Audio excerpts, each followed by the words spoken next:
Good evening.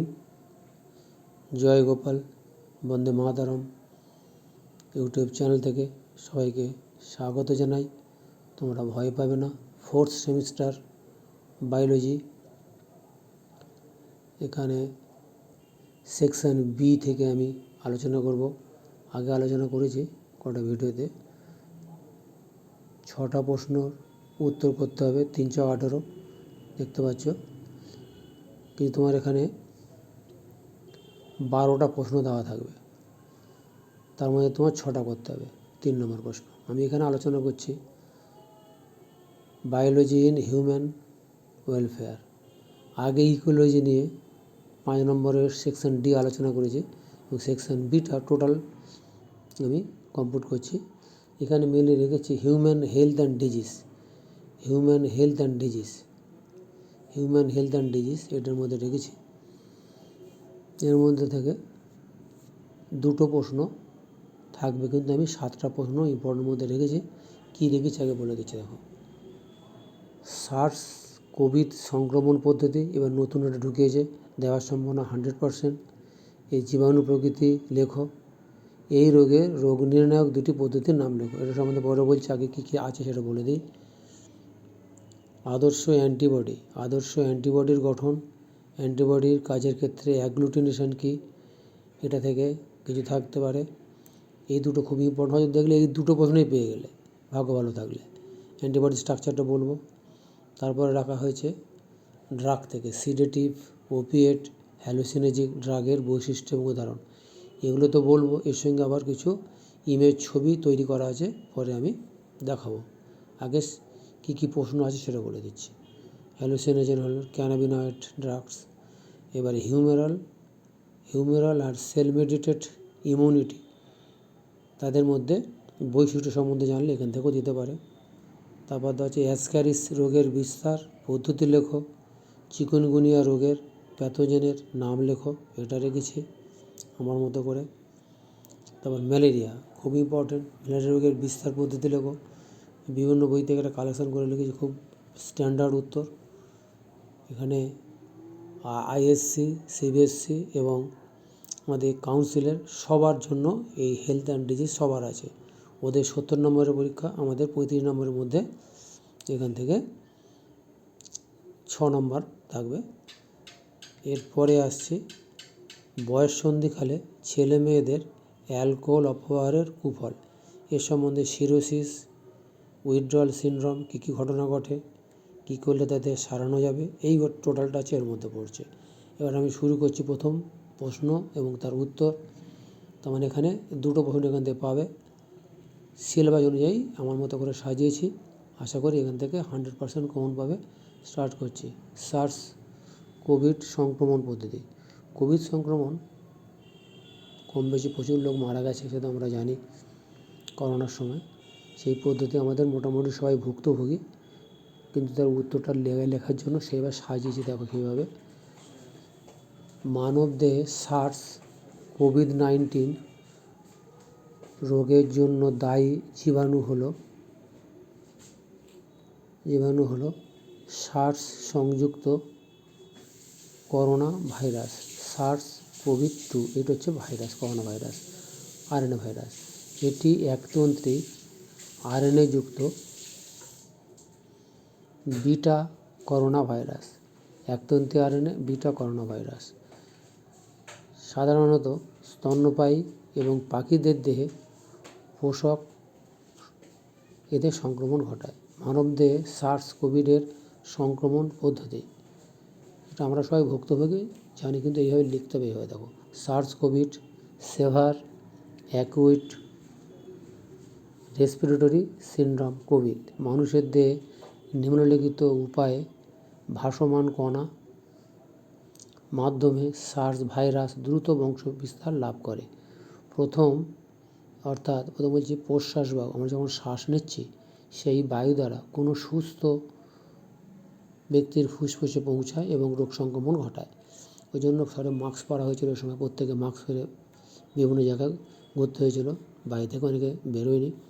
Droplet, যে কথা বললে কাশলে যে পার্টিকেলসগুলো বেরোয়, অধিকাংশ ক্ষেত্রে এটির মাধ্যমে হাঁচি কাশি যেগুলোতে হবে সার্স কোভিড ছড়িয়ে পড়ে। আক্রান্ত ব্যক্তির তার নিঃশ্বাস, হাঁচি, কাশির সঙ্গে নির্গত সূক্ষ্ম কণা রেসপিরেটরি ড্রপলেট জোরে হাসলে বিন্দু বিন্দু হয়ে চারদিকে ছড়িয়ে পড়ে। এর মাধ্যমে ভাইরাস দ্রুত বায়ুতে ছড়িয়ে পড়ে এবং সুস্থ ব্যক্তির দেহে প্রশ্বাস বায়ুর মাধ্যমে প্রবেশ করে। সাধারণত উৎস থেকে দেখো 1 মিটার বা তার কম দূরত্বে ব্যক্তির দেহে ওই ভাইরাস সংক্রমণের সম্ভাবনা বেশি থাকে। ভাইরাস পরিবেশে কোনো জড় বস্তুর মতো থাকে, বাইরে মৃত কিন্তু ভিতরে প্রবেশ করার পর জীবিত। অদ্ভুত ব্যাপার, এটা না ভাইরাস হচ্ছে না জীব না জড়।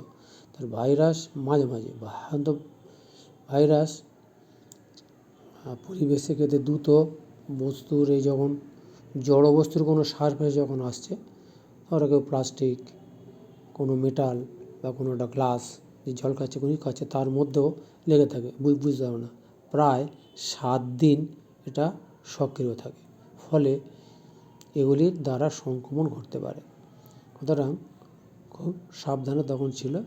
সার্স কোভিডের ইনকিউবেশন পিরিয়ড এটা যে থাকে যেটা 2 থেকে 14 দিন হওয়ায় অনেক সময় সংক্রামিত ব্যক্তি রোগের উপসর্গবিহীন অ্যাসিম্পটোমেটিক, বোঝা যায় না তার কী হয়েছে, কিন্তু তার মধ্যে কিন্তু কোভিড আছে কিন্তু বুঝতে পারছে না আমরা।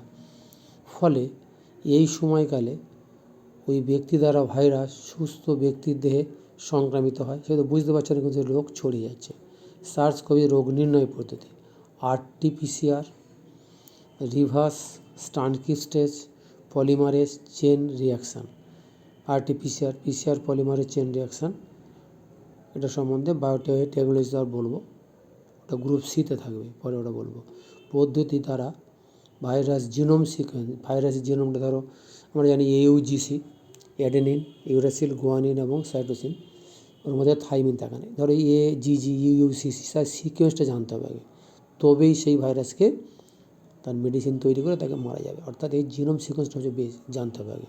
এবং নিউক্লিক অ্যাসিডের প্রকৃতি নির্ণয় করা যায়। র্যাপিড অ্যান্টিজেন টেস্ট, এটা খুব তাড়াতাড়ি করা হয়। এই পদ্ধতিতে রোগীর দেহে ভাসমান যে প্রোটিনের উপস্থিতি কি আছে সেটা আমরা জানতে পারবো। আর একটা এলিজা টেস্ট আর IFT test, immuno fluorescence test. আক্রমণ সাধারণত কোথাও আক্রান্ত যে কলাকোষ যেখানটা আক্রমণ করেছে তার থেকে ভাইরাস সংগ্রহ করে নেওয়া হবে এবং কোষে কর্ষণ পদ্ধতির মাধ্যমে রোগ নির্ণয় করা হয়। এই যেটা বললাম তাহলে এর ছবি সময় জানতে হবে। এই যে এই দুটো টেস্ট RT-PCRটা কেমন ধরনের, র্যাপিড অ্যান্টিজেন টেস্ট, তোমাদের এই দুটো নাম বলে নাম্বার পাবে, কিন্তু আমি এই সম্বন্ধে তোমাদের ছবি দেখাচ্ছি। দেখো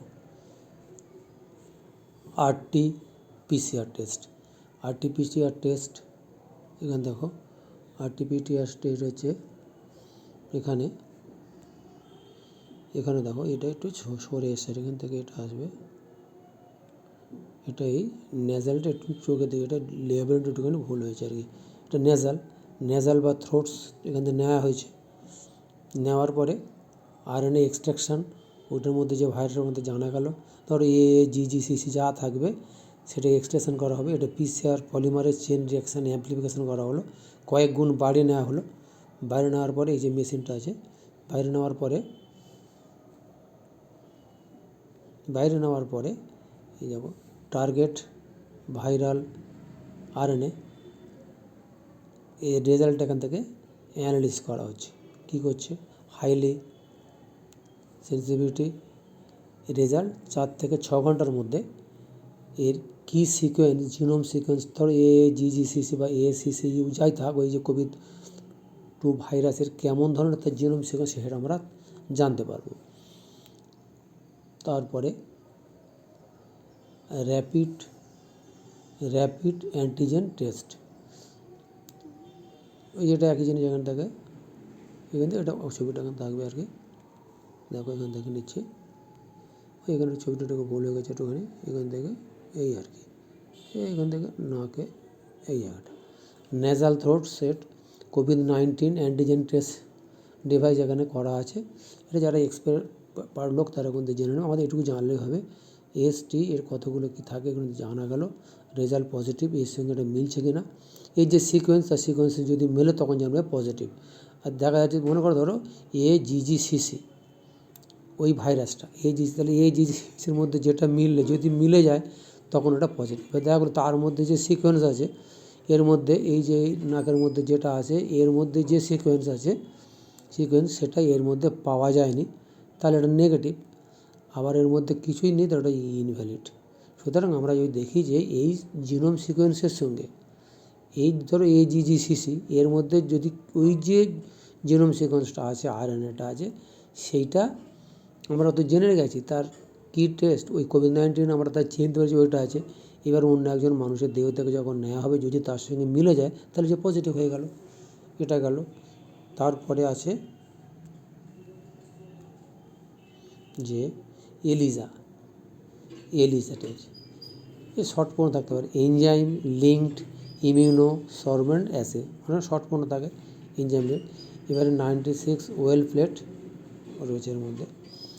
পেশেন্ট সিরাম, তার সিরামের মধ্যে অ্যান্টিবডি, রক্তরসের মধ্যে অ্যান্টিবডি থাকে, আর অ্যান্টিজেন থাকে RBCর মধ্যে, তাই এখানে হচ্ছে সিরাম তার অ্যান্টিবডি দেখা হলো। পরে ভাইরাল অ্যান্টিজেন, ভাইরাসটা কোভিড-19 তার ভাইরাসের অ্যান্টিজেন কোটেড ওয়াল, এইটা পেশেন্টের সিরাম।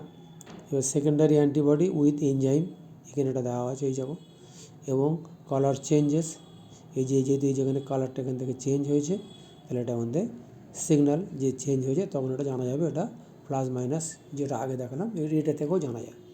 আরেকটা রয়েছে IFT test, immuno fluorescence test. Slide নেওয়া আছে, ইনফেক্টেড যে সেল কখনো যাবে সেই সেলের এর মধ্যে স্লাইডের মধ্যে রাখা হয়েছে।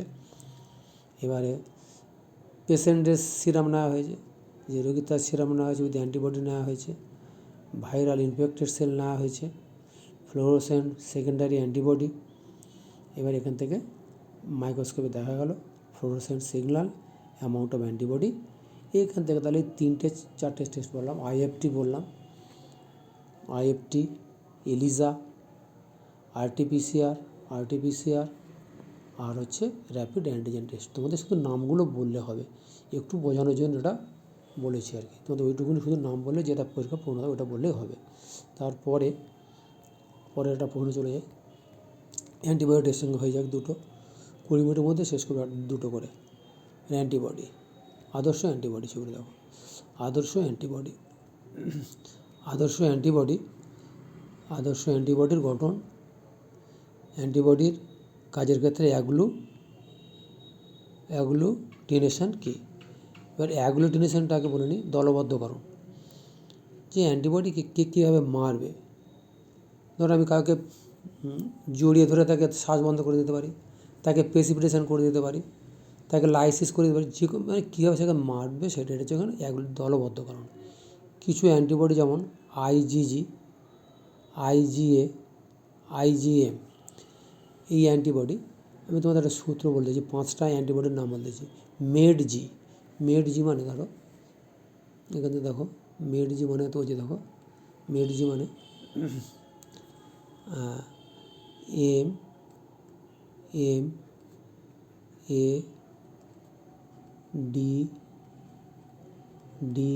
MADG, এটা আমি একটা সূত্র করে দেবো। IgM, IgA, IgD, IgE, IgG, তাহলে আমার 5টা অ্যান্টিবডি শরীরের মধ্যে আছে। IgM, IgA, এটা পড়েন, IgA, IgD, IgE, IgG, এর 5টা অ্যান্টিবডি। এবারে যেটা আসছে যেটা হচ্ছে দেখো অ্যান্টিবডি, তাহলে IgG, IgA, IgM বৃহৎ অ্যান্টিজেনের সঙ্গে যুক্ত হয়ে তাদের দলবদ্ধ করে ক্লাম গঠন করে। পেঁচিয়ে দলবদ্ধ করে গঠন করে ও অ্যান্টিজেনকে ছড়িয়ে পড়তে বাধা দেয়, তাকে আটকে রেখে দিয়েছে, তোকে আমি বাইরে যেতে দেবো না, যে অ্যান্টিজেনটা আসছে, যে ভাইরাস যাই তা আসুক, ওটাকে আটকে দেওয়া হবে, ক্লাম্প। এই ধরনের অ্যান্টিবডিকে অ্যাগ্লুটিনিন অর্থাৎ অ্যান্টিবডি ও সংশ্লিষ্ট অ্যান্টিজেনকে অ্যাগ্লুটিনোজেন অর্থাৎ অ্যান্টিজেন যা অ্যাগ্লুটিনোজেন যা, আর অ্যাগ্লুটিনিন এটা হচ্ছে অ্যান্টিবডি, টিনিন হচ্ছে অ্যান্টিবডি, আর জেন এই অ্যাগ্লুটিনোজেন, আর এই জেন অ্যান্টিজেন অ্যাগ্লুটিনোজেন একই নাম বলা হয়। এই অ্যান্টিজেনের ক্লামগুলি যেগুলো চারদিক থেকে আটকে রেখেছে, এরপর ম্যাক্রোফাজ শরীরের মধ্যে আছে, ব্লাডের মধ্যে, রক্তের মধ্যে, ম্যাক্রোফাজ দ্বারা ফ্যাগোসাইটিস, কাউকে গিলে খাওয়া, আত্মসাৎ করে না, ফ্যাগোসাইটোসিস পদ্ধতিতে ধ্বংস হয়। যেমন আমাদের WBC যেমন আছে, কোনো রোগ জীবাণু আসলে তাকে আত্মসাৎ করে তাকে খেয়ে নেয়। এর মধ্যে একটা ঘটনা বলি ছোট্ট করে। WBC হচ্ছে নিজে মরে ফুঁজ হয়ে যায়, ফুঁজ হয়ে অ্যান্টিবডিকে বের করে দেয়, অর্থাৎ WBC 5 থেকে 7 দিন বা 10 দিন বাঁচে। যে অ্যান্টিজেনটা ঢুকলো তাকে এনগাল্প করে নেবে, নিয়ে তাকে মেরে ফেলবে এবং নিজে মরেও যাবে, মরে পুঁজ তৈরি করে এই পুঁজটা বের করলো, ব্যাস আরাম হয়ে গেল। অর্থাৎ এমনি এই অ্যাগ্লুটিনেশন দলবদ্ধকরণ একটু ঘটনা বলে। এবার যেটা পরীক্ষায় থাকবে অ্যান্টিবডি 200% আসতে পারে। স্ট্রাকচারটা বিভিন্ন জায়গায় তারা কালেকশন করেছে, দেখো এটা সব বইতে নেই, আমি আমার মতো করে রেখেছি, তো এটা আঁকলে স্যারেরা খুব খুশি হবে। দেখো এটা ওয়াই আকৃতিতে চলে আসে, দেখো এটা ওয়াই শেপের, নাম কি তো IgG বললাম, ওই যে মেড জি বললাম, এটা একটা অ্যান্টিবডি হচ্ছে IgG, ইমিউনোগ্লোবুলিন এই অ্যান্টিবডি, বা ইমিউনোগ্লোবুলিন যা অ্যান্টিবডি, এর স্ট্রাকচার দেখো ওয়াই শেপের হলো একটা। এটা হচ্ছে হেভি চেন, আর একটা এখান থেকে একটা আসে যে লাইট চেন, এটা একটা লাইট চেন, আর মাঝখান থেকে এগুলো আছে ডাইসালফাইড বন্ড SS। এবার দেখো N terminal C terminal, N terminal C terminal, N terminal C terminal, N terminal C terminal. এর এই অ্যান্টিবডির মাঝখানে দেখো এটা কি লিখে, দেখো এটা antigen binding site paratope on antibody. এই জায়গাটা দেখো, এই জায়গাটা হচ্ছে অ্যান্টিবডির প্রান্ত, এটা এই অ্যান্টিজেন, এটা অন্যটা, এই অ্যান্টিজেন মাঝখানটা হচ্ছে প্যারাটোপ, এই মাঝখানটাকে ঘিরে রেখে দিয়েছে, এই মাঝখানে কাঁচটা প্যারাটোপ। এটা দেখো অ্যান্টিজেন বাইন্ডিং সাইট, এটা হচ্ছে প্যারাটোপ, এই যেটা এইটা হচ্ছে প্যারাটোপ। আচ্ছা লাইট, এটা লাইট চেন, হেভি চেন হলো ডাইসালফাইড বন্ড। এটা কি লিখবে তাহলে এখান থেকে তোমার 3 নাম্বার থাকবে, ছবিটা আঁকলেই তো হয়ে গেল। আর এটা যে বর্ণনা করার জন্য দেখো একটু লিখলে সবচেয়ে ভালো হবে। এটা ISC CBSE এবং আমাদের কাউন্সিলের জন্য, সবার জন্য এটা ইম্পর্টেন্ট, সুতরাং সবাই, ওই জন্য এটা ইংলিশ বাংলা দু রকম লিখেছে। দেখো antibody nature is proteinous, is antibody is represented by H2L2, মানে H2 মানে হেভি চেন দুটো, লাইট চেন দুটো। H2L2 মানে কি, H2 হচ্ছে 2 heavy chain, L2 2 light chain. 2 heavy chain each weight plus 50 kilo dalton, আর ইজ হচ্ছে 25 কিলো ডাল্টন, এর ডাবল হচ্ছে এটা।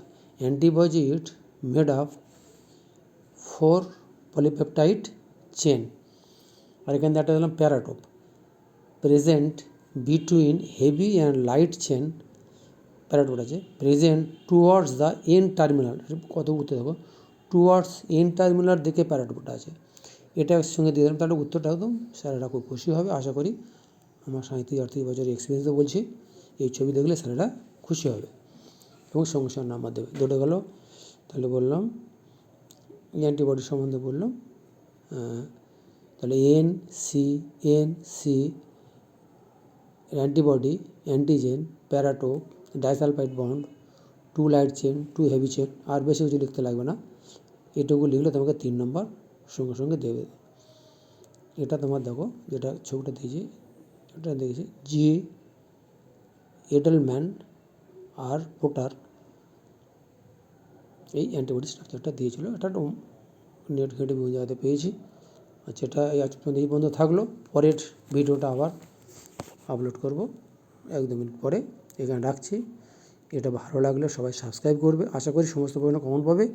এর থেকে তোমরা স্কিপ করবে না, একটু লাইক করো যাতে আমি তোমাদের আর একটু তৈরি করতে আমি তোমাদের ভালোবাসা পাই। রাখলাম।